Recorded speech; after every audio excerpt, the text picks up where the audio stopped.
वह पुराणों में आती है, तो मैं आपको सूक्ष्म बता रहा हूं। ये सुदामा कौन है पहले ये समझ लो। कुबेर भंडारी कौन है? कुबेर भंडारी धन के मालिक, खजाने के मालिक है ना। कुबेर भंडारी का विवाह हो गया, परंतु घर में कोई बालक अभी नहीं हुआ। कई वर्ष बीत गए, 2 4 5 वर्ष बीत गए। 2 4 वर्ष हो जाते हैं तो घर की बड़ी बूढ़ी दादी, सास, ददिया सास, नंद, इनको चिंता होती है ना। सबसे पहले घर बालक हो जाता अच्छी बात है, हर कोई चाहता फलोवारी फूले, तो कोई बालक नहीं है। कुबेर भंडारी बड़े दुखी थे। संत ब्राह्मणों के पास गए। संत ब्राह्मणों ने कहा अपने पूर्वजों को प्रसन्न करो, आप गंगा स्नान करके आओ। कुबेर भंडारी अपने परिवार को लेके हरिद्वार में गंगा स्नान करने चले गए। स्नान करके आए। 9 महीने के बाद कुबेर भंडारी के यहाँ एक बालक का जन्म हुआ।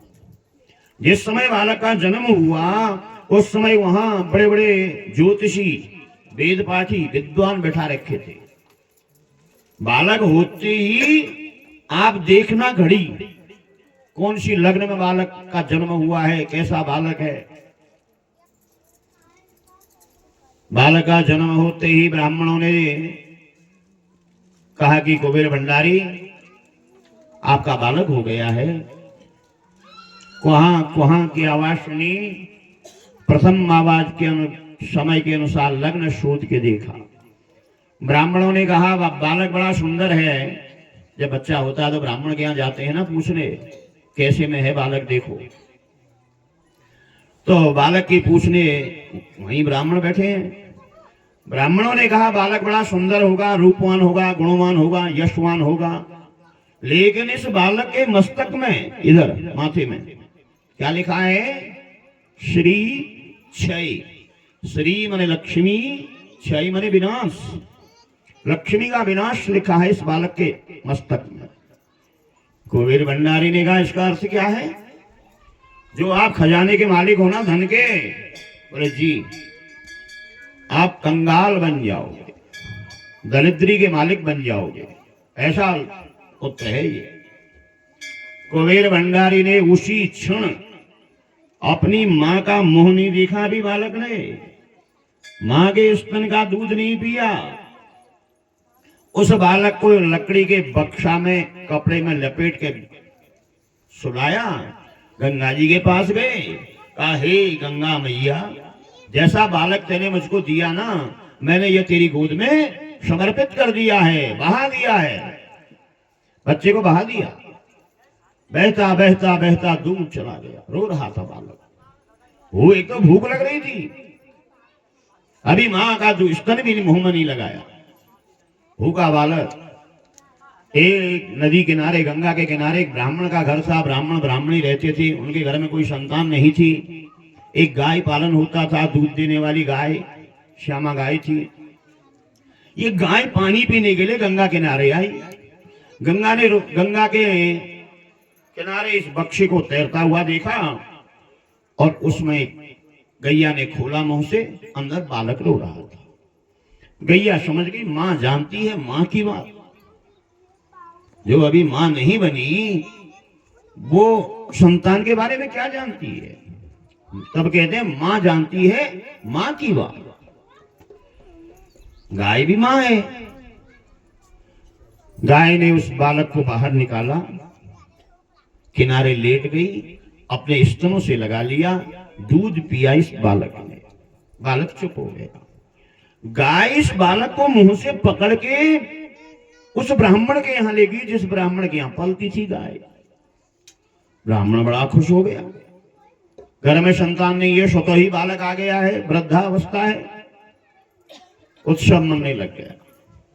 अपने कुल पुरोहित को बुलाया, पंडित जी को। पंडित जी आज 11 दिन हो गए हैं, बालक का नामकरण संस्कार कर दो। पंडित जी ने गणेश पूजा इत्यादि जो देवी देवताओं की पूजा की, पितरों की पूजा की। कहा अब आप समय बता दो, तारीख तिथि बता दो। बोले तिथि नहीं है इस बालक की, समय भी नहीं है। बोले गोत्र आपका? बोले मेरे गोत्र का भी नहीं है। आपका नाम के ऊपर रख दो, आपका नाम क्या है? पंडित जी ने कहा ये मेरा बेटा नहीं है, मैं इसका पिता नहीं हूं, ये इसकी मां नहीं है, न हमारे गोत्र का, न हमारे कुल का है, न जन्म है, न समय है, न तिथि है, न बार है। ऐसा अद्भुत बालक कहां से आ गया? अरे एक गाय है हमारे यहाँ, वो गाय लेके आई, आप अपने हिसाब से रख लो नाम। बोलो अच्छा ये बताओ, सबसे पहले इसने दूध किसका पिया? वो इसकी मां कहलाएगी। दूध पिलाने का अधिकार मां का है, वो मां कहलाएगी। उसका जो नाम है उसके नाम के ऊपर इसका नाम रख देते हैं। पंडित जी ने कहा आचार्य जी, हमारी गाय का दूध पिया है, गाय का नाम क्या है? बोला गाय का नाम सुधा है। गाय के नाम रखते थे ना, सुधा नाम की गाय है।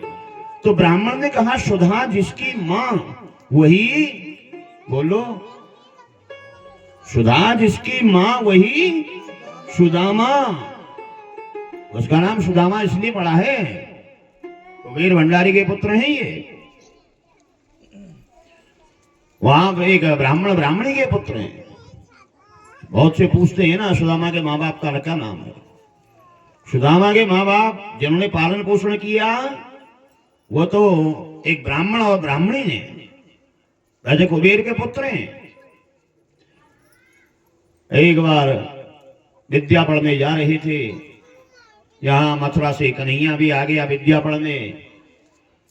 कन्हैया को कांटा लग गया, इसने देखा कि ये भी मित्र है, क्लास एक ही विद्यालय के हैं, पढ़ने ये भी जा रहा, अपने मुंह से ही कांटा निकाल लिया। उसी दिन से इनमें प्रेम हो गया, मित्र हो गए दोनों। कहते ना मित्रता करना बड़ा सरल है, परंतु मित्रता को निभाना बड़ा कठिन है।